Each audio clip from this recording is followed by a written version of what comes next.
Et bonsoir tout le monde! Et bienvenue à un autre épisode de Sur le top de la sécheuse. C'est les deux mains de Dr. Jean Bonius qui vous disent bonjour, bonsoir ou bonne nuit. Encore une fois, un petit avertissement, j'entends pas du tout ce que je dis. Donc, mon ton de voix peut être complètement inconsistant. Ce soir, ou aujourd'hui, un petit épisode rapide sur qu'est-ce que je change de ce temps-ci ou qu'est-ce que j'accumule en prévision de gothique. Celles et ceux encore intéressés, restez en ligne.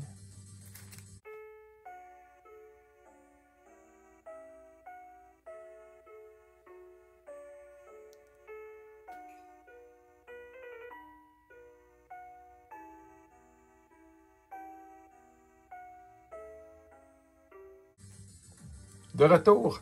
Hey, les deux mêmes bonhommes que dans mon vidéo d'avant. Bon, quand je trouve des feuilles pas chères, je vous le dis, j'aime ça les ramasser.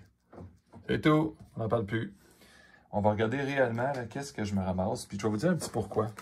Celles et ceux qui ont regardé mon vidéo dans le bon ordre tantôt, l'exagération absolue, qui est maintenant vraiment immune au non-lethal damage. Donc, les bonhommes qui ne font pas du létal, donc c'est-à-dire tout le monde à peu près, là, peuvent jamais tuer ce bonhomme-là.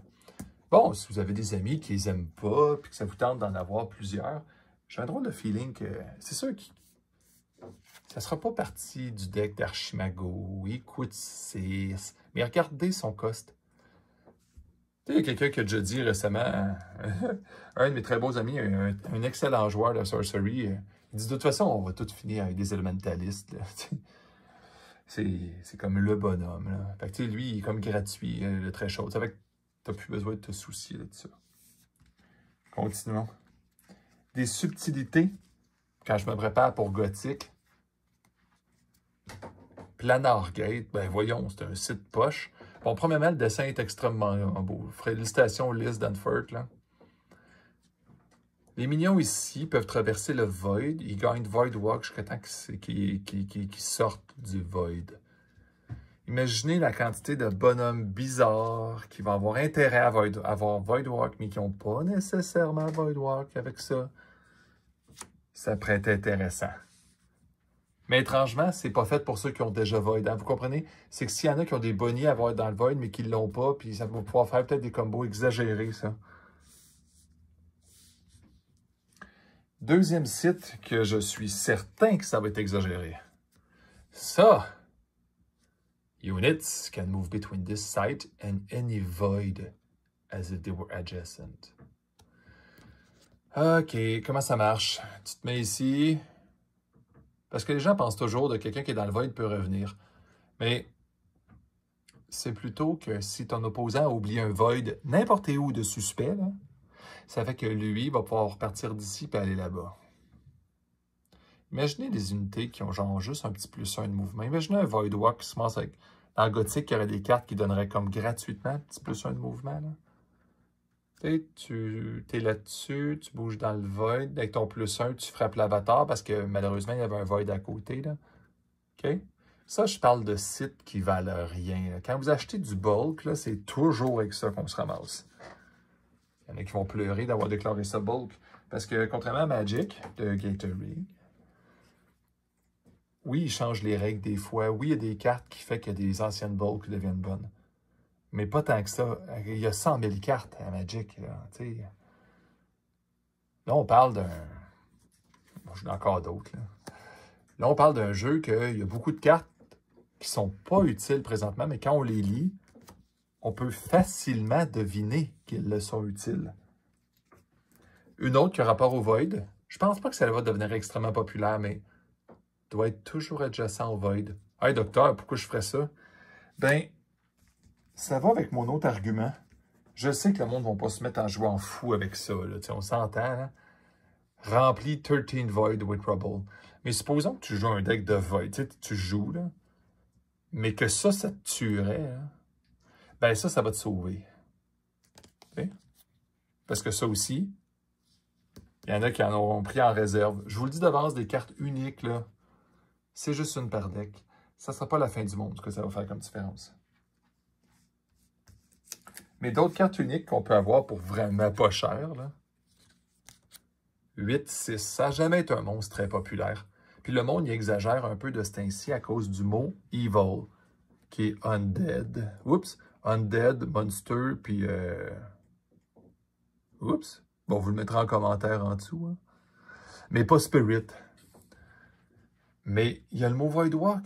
Puis il va chercher ses amis Voidwalk. C'est un peu la fin du monde, ce bonhomme-là. Imaginez le Voidwalk qui va pouvoir ressortir. Une chance qui coûte 8. Ah, Monster, bon. Demon, Monster, Undead. Ça, c'est Evil. Bien évidemment, notre ami, le champion d'Écosse, coûte 3-5. Il y a un avantage, des avantages. C'est les deux. Hein. C'est en même temps intéressant puis pas intéressant, là, ce qu'il fait. Là. Mais c'est un démon. 3, 5, je vous le redis. Hein. En plus, dépendamment de l'édition que vous avez. Moi, j'aime mieux des fois les bêtas plus pâles. Ça paraît plus cute, plus foncé, mais à un moment donné, on stanne, les yeux stanne, c'est trop saturé. Bêta deuxième vague, bêta première vague, en tout cas. Des cartes que j'ai trouvées pas chères, mais ridiculement pas chères. Là. Angel, les gens oublient. Je le sais qu'on n'a pas vu d'Angel, mais il va y avoir des gentils s'il y a des méchants. Là. Ça se pourrait-tu que Angel, peut-être même Spirit, Angel, Spirit, puis je sais pas quoi, est le qualificatif good? Peut-être. Hein?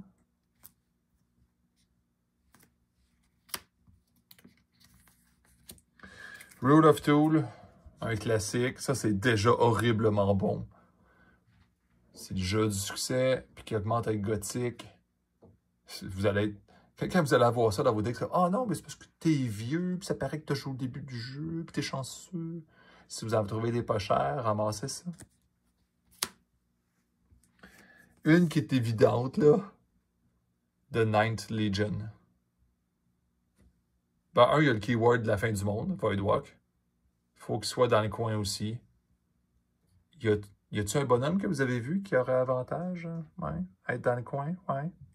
OK, hein? Vous savez de quoi je parle? Ça reste un unique, hein, OK? Là, je vais arriver avec des subtilités bientôt. Là. Vous allez voir, c'est pas des choses nécessairement qu'on s'attend.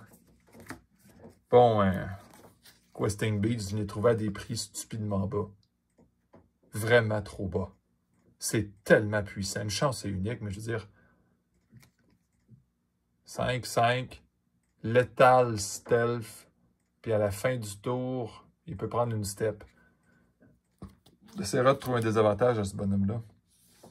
Le fait que c'est un beast aussi. Il peut aller se faire chercher par Assorted Animal. Hein. De Black Plague, comment j'en ai ramassé à des prix stupidement bas. C'est tellement fort, c'est même abusif. Encore une fois, c'est unique, là, on fait attention. Pas du Butcher, inutile de le dire pourquoi. Son immobile est devenu soudainement un petit désavantage. Pas comme avant, un gros désavantage.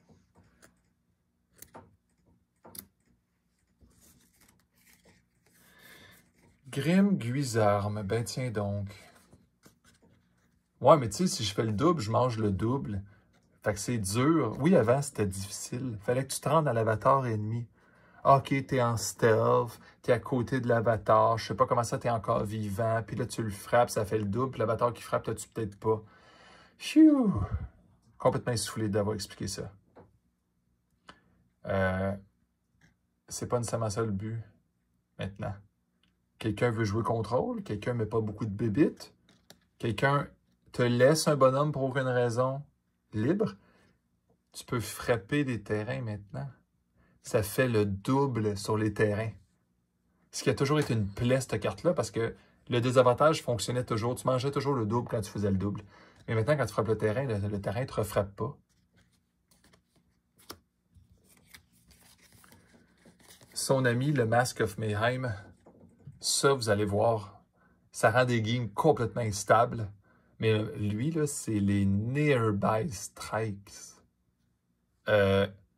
Si tu as l'avantage au tour 4, pour aucune raison, quelqu'un joue contrôle contre toi, puis tu le sais qu'au tour 5, 6, 7, 8, t'es mort.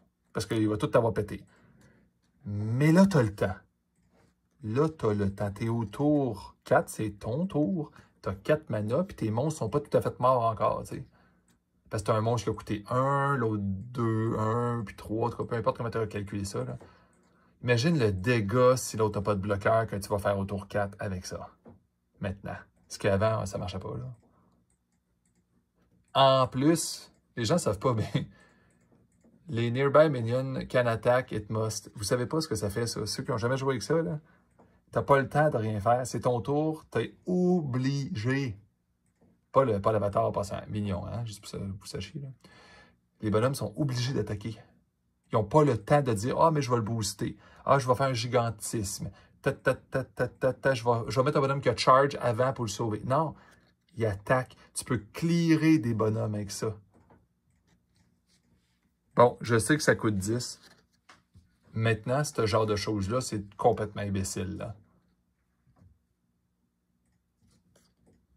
La tortue, ça a toujours été imbécile avec ça, là. Mais ça, c'est encore pire. Ah, mes préférés! Une carte complètement inutile, ça n'a jamais servi à quoi que ce soit. Par plus, ça coûte 3. C'est quasiment insultant. Ça aurait dû coûter 1. Là. Le Bearer, il y a Borrowing, Submerge, puis Voidwalk. Ben oui, mais pourquoi, tu sais? Même pas, plus 10 d'attaque, là. Même pas un petit 1 d'attaque, juste pour dire, ou un petit 1 de mouvement. Mais ça, j'ai l'impression que dans Gothic, là, que quelqu'un se ramasse avec Voidwalk, alors qu'il n'aurait pas dû l'avoir, là, ça va être la fin du monde. Il suffit juste de savoir quelle fin du monde. Là. Ça, c'est une autre histoire. Fait que, tu sais, je trouve que ça va dans la catégorie comme ça, ici.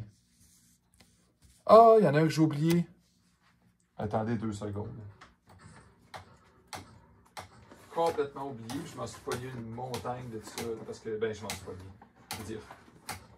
J'ai acheté un lot. Vous l'avez vu dans mon dernier lot. Je ne sais pas si vous savez. J'ai comme pas choisi nécessairement. Là. OK, pas ça. Pas ça, pas ça, pas ça, pas ça, pas ça, pas ça. Ça non plus. Bon, il s'en vient, là. Mais de toute façon, vous allez le reconnaître. C'est quand même comique. Là.